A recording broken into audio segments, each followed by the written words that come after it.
जिनके दर्शन को पाकर के खिलती मुरझाई। ओम ह्रीम संत श्रोमणियाचार्य भगवान श्री विद्यासागर जी महामुनिंद्राय अत्र अवतर अवतर अवतर समूर्ति आहाविनम आत्र तिष्ठ तिष्ठ ठाठाति स्थापनम आत्मम सन्निहितो भव सन्निधि कैलम परिपुष्पांजलिम। सांसारिक विषयों में पढ़कर मैंने अपने को भरमाया, इस राग द्वेष की वैतरणी से अब तक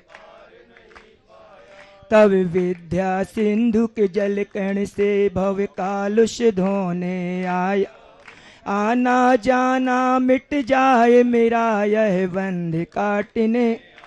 ओम ह्रीम संत श्रोमणियाचार्य भगवान श्री विद्यासागर जी महामुनिंद्राय सर्वेषाम जन्म जरा मृत्यु विनाशनाय जलंधर पामिति। क्रोध अनल में जल जल कर अपना सर्वस्व लुटाए, निज शांत स्वरूप न जान सका जीवन भर। चंदन सम शीतलता पाने अब शरण आप की आया, संसार ताप मिट जाए मेरा चंदन वंदन को।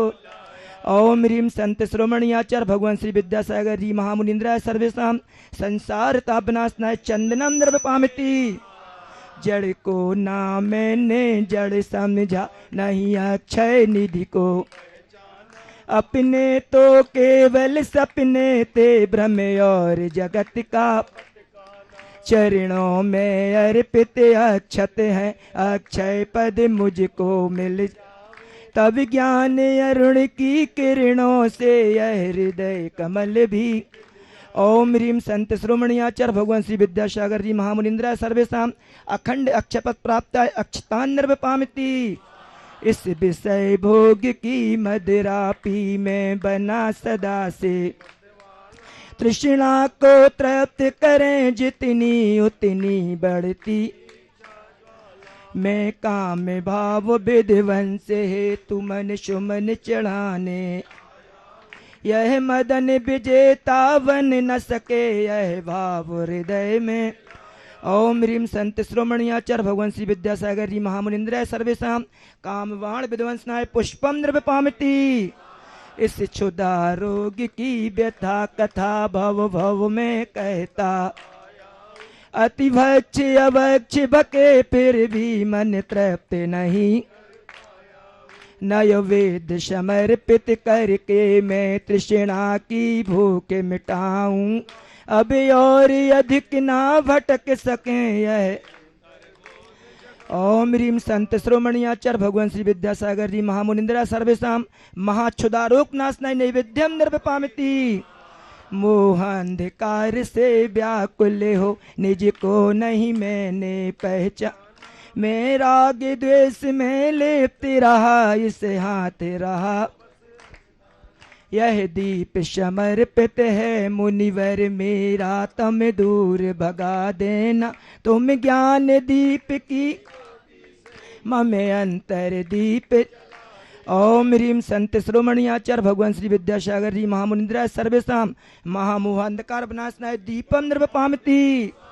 इन अशुभ कर्म ने घेरा है मैंने अब तक यह, बस पाप कर्म तज पुण्य कर्म को।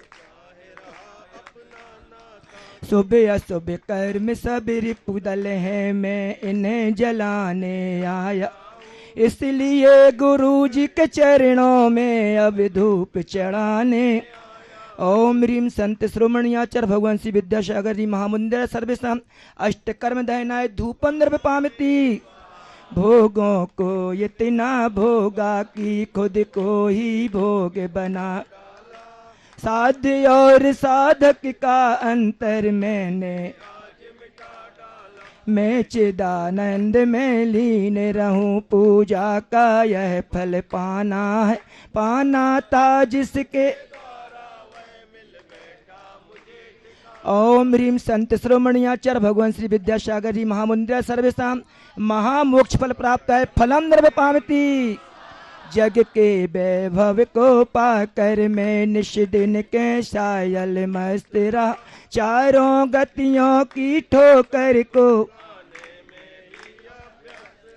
मैं हूँ स्वतंत्र ज्ञाता दृष्टा, मेरा पर से क्या नाता, कैसे अनर्घ पद पा जाऊं यह।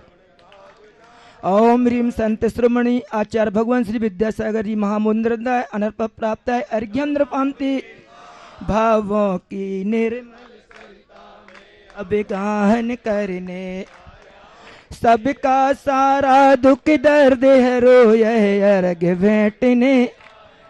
हे तपो मूर्ति हे आराधक, हे योगीश्वर हे महासंत, हे अरुण कामनी ना देख सकूं युग युग। ओम ह्रीम संत श्रोमणी आचार्य भगवान श्री विद्यासागर जी महामुनिंद्राय अनर्प प्राप्त है जयमाला पुण्य अर्घ्यम द्रव्य पामिति।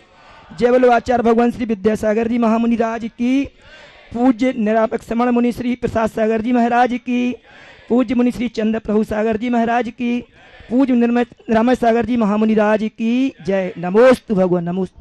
सभी लोग बैठ जाएं, धर्म सभा की मर्यादा होती है। नमो अरिहंताणम, नमो सिद्धाणम, नमो आयर्याणम, नमो उवज्झायाणम, नमो लोए सभ्यसाहूणम। 24 तीर्थंकर भगवंतों की, अमरकंटक के श्री आदिनाथ भगवान की, गुरु नाम गुरु आचार्य ज्ञान सागर जी महाराज की, मूक माटी रचयिता आचार्य परमेश्वरी गुरुदेव की, पूज्य मुनि श्री चंद्रप्रभा निरामय सागर जी महाराज की, पूज्य निरापक मुनि श्री समय सागर महाराज जी के दीक्षा दिवस महोत्सव की,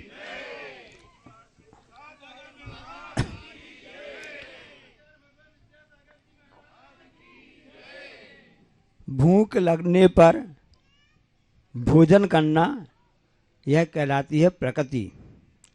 भूख लगने पर भोजन करना यह कहलाती है प्रकृति। और भूख नहीं लग रही है इसके बाद भी भोजन करना ये कहलाती है विकृति। भूख नहीं भी है, भरपेट है, इसके बाद भी भोजन करते जा रहे हैं, पेट में डालते जा रहे हैं, तो ये कहलाती है विकृति। और किसी भूखे को भोजन कराने के बाद में भोजन करना ये कहलाती है भारतीय संस्कृति। भारतीय संस्कृति की विशेषता है कि पहले सामने वाले के लिए भोजन करा दें, उसके बाद ही हम भोजन करें। हम सबने देखा होगा कि हम सबकी घर में दादी माँ होती हैं, बड़ी माँ होती हैं, माँ होती हैं, पहले सबको भोजन करा देती हैं, उसके बाद भोजन करती हैं, सबको खिला देती हैं, उसके बाद खाती हैं। इसलिए वो हमेशा खिलखिलाती रहती हैं, प्रसन्न रहती हैं। हम उस देश के वासी हैं जिस देश में गंगा बहती, कहते ना, मेहमान जो हमारा होता है वो जान से प्यारा होता है। ये भारतीय संस्कृति है कि जो भी हमारे यहाँ मेहमान आदि होते हैं पहले हम उनका सम्मान करते हैं, उनको जान से ज़्यादा चाहते हैं, उनका स्वागत करते हैं, उसके बाद में हम अपना कार्य करते हैं। ये भारतीय संस्कृति की विशेषता है। उसी भारतीय संस्कृति में श्रमण संस्कृति और वैदिक संस्कृति आती है। तो श्रमण संस्कृति की बात जब चल रही है और जो आज हमने आपको बताया प्रसंग है, तो आज इस प्रसंग में सिद्ध क्षेत्र द्रोणागिरी में परम पूज्य आचार्य महाराज जी के कर कमलों से एक ऐसा श्रवण संस्कृति का कार्य प्रारंभ हुआ था कि जिस परम पूज्य समय सागर महाराज जी के लिए दिगंबरी मुनि दीक्षा गुरु जी के कर कमलों से उनको प्राप्त हुई थी। इस श्रवण संस्कृति भारतीय संस्कृति का ही अंग है। नग्गो ही मोक्ष मग्गो कहा जाता है। दिगंबरत्व जो है उसके द्वारा ही मोक्ष मार्ग होता है, उसके द्वारा ही इस मोक्ष मार्ग आगे बढ़ता है।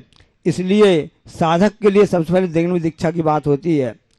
20वीं शताब्दी यदि जानी जाती है आचार्य शांत सागर महाराज जी के लिए, 1948 या 40 की बात, उस समय आचार्य शांत सागर महाराज जी हुए और उन्होंने श्रवण संस्कृति का एक अनूठा वह अलग जगाई कि उस समय श्रवण का बिहार नहीं होता था। उस समय आचार्य संसार महाराज जी दिल्ली की तरफ आए और शेखर जी सभी जगह भ्रमण किया। उस समय उन्होंने दिगंबरत की स्थापना की थी, प्रतिष्ठा की थी। उस समय जो लोग भूल गए थे, भारत में उस समय लुप्त हो गई थी एक प्रकार से। तो 20वीं शताब्दी आचार्य शांतिसागर महाराज जी के नाम से जानी जाती है, तो 21वीं शताब्दी आचार्य परमेश्वरी गुरुदेव के नाम से जानी जाती है। और उस संस्कृति की शुरुआत तो आचार्य ज्ञान सागर महाराज जी के कर कमलों से हुई थी, सब जानते हैं। लेकिन वर्तमान में जो हम सब देख रहे हैं उसकी शुरुआत हुई थी तो उस समय परम पूज्य समय सागर महाराज जी के लिए मुनि दीक्षा प्रदान करके इस संस्कृत प्रारंभ हुआ था। एक ही मुनि दीक्षा हुई थी, आप सोचिए कितनी बड़ी बात है। उसका श्री गणेश हुआ था, इस कार्यक्रम का श्री गणेश हुआ था तो वह पूज्य मुनि समय सागर महाराज जी की मुनि दीक्षा के साथ ही हुआ था। श्री गणेश क्या कहलाता है? किसी कार्य को सराहना करना कहलाता ना। और हम सब पढ़ते भी हैं कि गणेश ने क्या होता है, बुद्धि के देवता कहलाते हैं, जन पर सत्य में माना जाता है। और श्रवण अपने जैन दर्शन में तो गणधर के लिए भी गणेश कहा जाता है और उन गणधर के भी ईश कहलाते हैं। और तो भगवान के लिए, केवली भगवान के लिए भी गणेश कहा जाता है।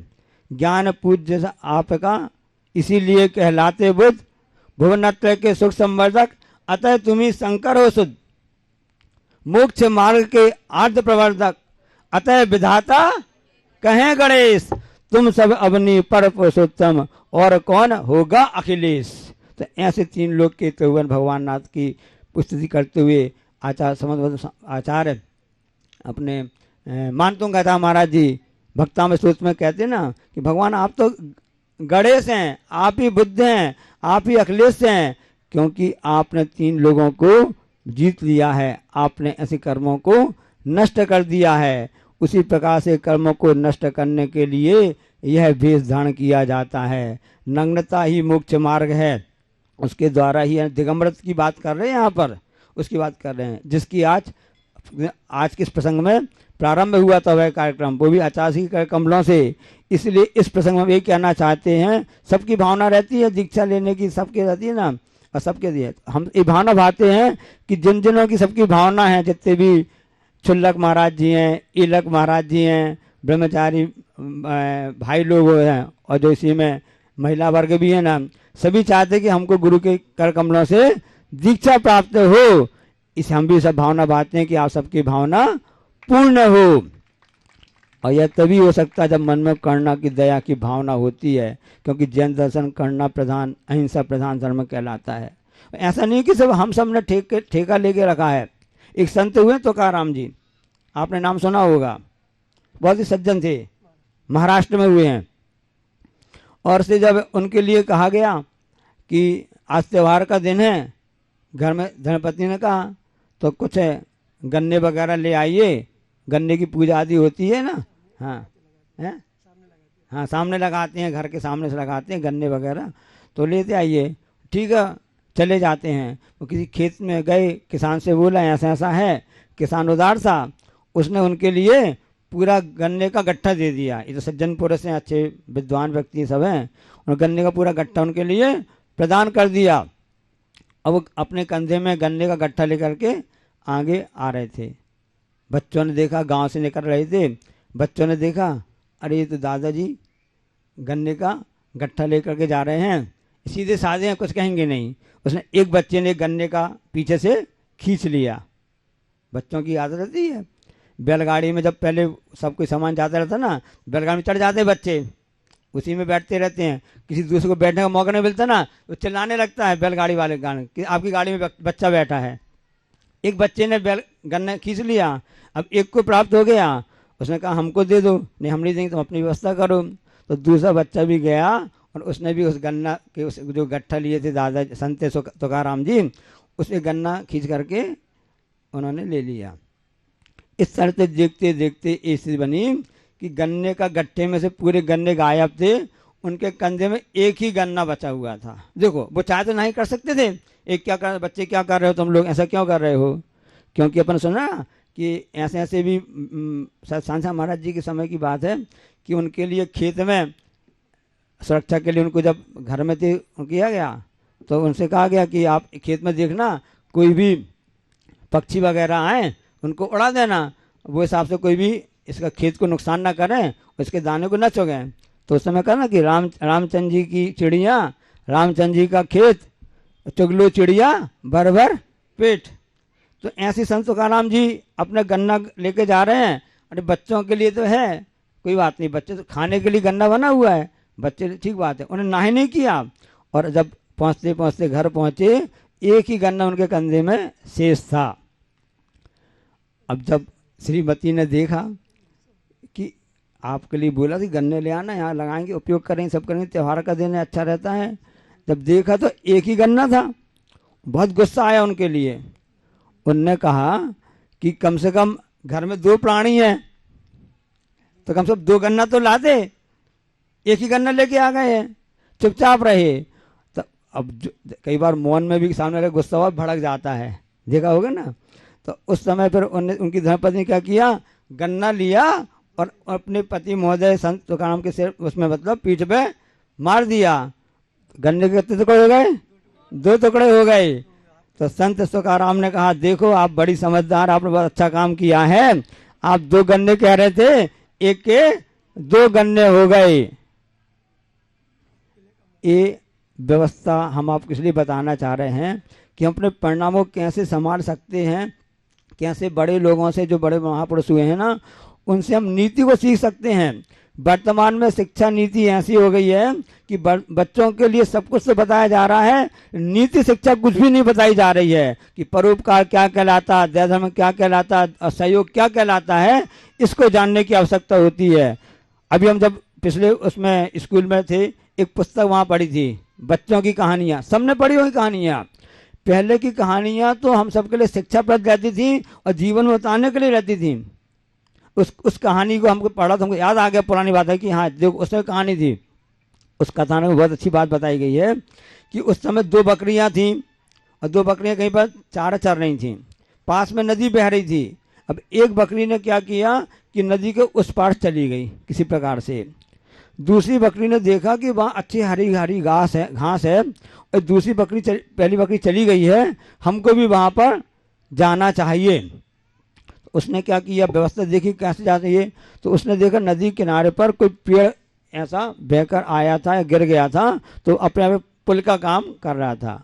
तो वो बकरी, दूसरी बकरी इस तरफ थी, उसने देखा जा करके कि मुझको भी वहाँ की घास खाना है, इस हिसाब से वो वहाँ पर जाने लगी, नदी पार करने लगी। नदी में जो पेड़ गिर गया था, पुल का काम कर रहा था, पुल जैसा बन गया था, वो नदी वहाँ से वह पार करने लगी। तब तक जो पहली वाली बकरी थी उस तरफ जो थी, उसने वहाँ घास वगैरह चर करके वो वहाँ से वापस आने लगी। अब उस नदी के बीचों बीच जो पेड़ बना हुआ था पुल के रूप में, उसमें दोनों आमने सामने आ गई। अब इतना स्थान भी नहीं है कि बाजू, इतनी चौड़ी रास्ता भी नहीं है कि सिंगल वे, 2 वे, 4 वे, 6 वे बना हो कि अलग से जाने की रास्ता अलग हो, आने की रास्ता अलग हो। बीच में कोई भी सफ़ेद पट्टी नहीं थी। हमें कहना चाहते हैं कि सफ़ेद पट्टी बनने के बाद में भी सरकार बना देती है कि आप बाएं चलिए, दाएं चलिए, एक आधी रास्ता चलने वालों के लिए, आने वालों के लिए, आधी रास्ता जाने वालों के लिए। लेकिन हम इतने समझदार श्रावक हैं, पढ़े लिखे समझदार हैं कि हम समझते पूरी सड़क हमारी है और पूरी सड़क में फैल करके चलते हैं। पीछे वाला गाड़ी वाला हार्न दे रहा, उसको अर्जेंट है, ज़रूरत है, एम्बुलेंस है या कोई पुलिस गाड़ी है या फायर ब्रिगेड है, क्या है, इसे हम चिंता नहीं करते हैं क्योंकि हमको नैतिक शिक्षा पढ़ाई नहीं गई, बताई नहीं गई है, उसका अभाव है। तो उस बात को हम बताना चाहते हैं कि जब वहाँ पर लकड़ी का वो पुल बना हुआ था, जो पेड़ गिर गया था, अब वहाँ पर सिंगल वे है। अब कैसे हो, ट्रैफिक जाम, बड़े जाम हो जाता ना ट्रैफिक, कि दूसरा गाड़ी वाला आगे निकालना चाहता है, आगे सामने कर देता है। अब हम नहीं हटेंगे, हम भी क्यों हटें, हम किसी से कम है क्या? वही बात आ गई महाराज जी की जो बताई थी महाराज जी उस दिन ना, हम किसी से कम है क्या? तो दोनों गाड़ी आमने सामने आ जाती हैं, ट्रैफिक जाम पूरा हो जाता है, किलोमीटर लंबा रास्ता बन जाता है, रुक जाता है। वहाँ पर बकरी ने सोचा कि बहन ऐसा करो, मैं बैठ जाती हूँ, तुम हमारे ऊपर से निकल जाना।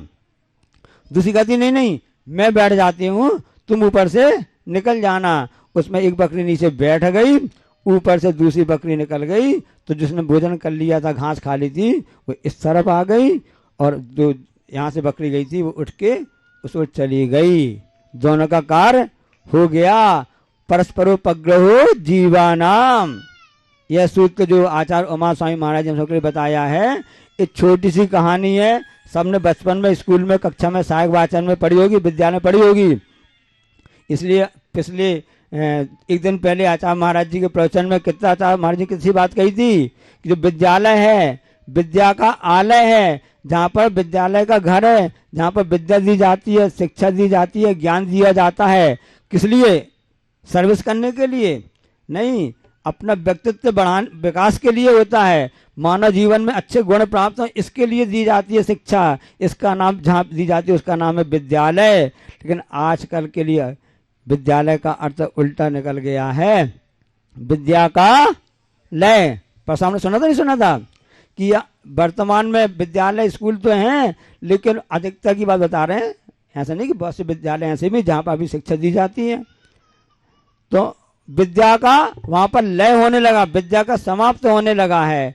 इसलिए उस जो बचपन में हमने पढ़ा था, जो जाना था, जो नीति शिक्षा हमने पढ़ी थी, उसको पुनः हम अब उसको स्वीकार करें, अध्ययन करें, मनन करें, बच्चों को बताएं, ताकि हम उस धर्म में, यही तो धर्म है, अरे धर्म में कुछ भी नहीं है। एक अच्छे इंसान बनना ही सबसे श्रेष्ठ धर्म कहलाता है। अपने कर्तव्य का पालन करते हुए हम अच्छे इंसान बने और छोटी छोटी बातों को ध्यान में रखते हुए आगे बढ़ें। हमारे साथ में ये होता है कि हम जिनको पसंद करते हैं उनकी कमियां भूल जाते हैं। हम जिनको पसंद करते हैं उनकी कमियां भूल जाते हैं, और जिनको हम नापसंद करते हैं उनकी अच्छाइयां भूल जाते हैं। इसलिए हम जिनको पसंद करते हैं, चाहते भी हैं, तो उस हिसाब से उनकी अच्छाई ग्रहण करें, और जिनको हम पसंद नहीं करते उनकी भी अच्छा ग्रहण करें। यही भारतीय संस्कृति है। हाँ, यही हमारी भारतीय संस्कृति है। और हम सब ने देखा है कि पिछले कई वर्षों से भारत के प्रधानमंत्री स्वच्छ भारत अभियान के लिए मुहिम छेड़ रखे हैं। उसका प्रभाव हमने सब देखा है कि पूरे भारत में, गांव-गांव में, शहरों में इस ढंग से सभी स्वच्छता सबको अच्छी लगने लगी और सब उसके लिए आगे बढ़ते जा रहे हैं। तो हमारा ये कहना है कि यहाँ जितने भी श्रावक हैं उस बात को ध्यान रखें जो प्रधानमंत्री ने कहा था, भाई नीति शिक्षा है, ये तो आपकी सबकी पहुँच जाएंगे। इसलिए हम कार्य कोई भी करें, चाहे भलाई कम करें, धीरे करें, लेकिन अच्छा करें, स्वच्छता का ध्यान रखें और नीति ध्यान रखें। हम परस्पर में सहयोग की भावना करते हुए, जैसे उन बकरियों ने बुद्धि से काम किया था, हम तो तिरंचे थोड़ी, हम तो मनुष्य हैं, वो भी संगी पंचेंद्रीय जीव कहलाते हैं। इस सृष्टि की सर्वश्रेष्ठ कृति कोई है तो मनुष्य है, तो कम से कम मनुष्य लोग हम उन तिरंचों से भी सीख सकते हैं। बोलिए अहिंसा परमो धर्म की।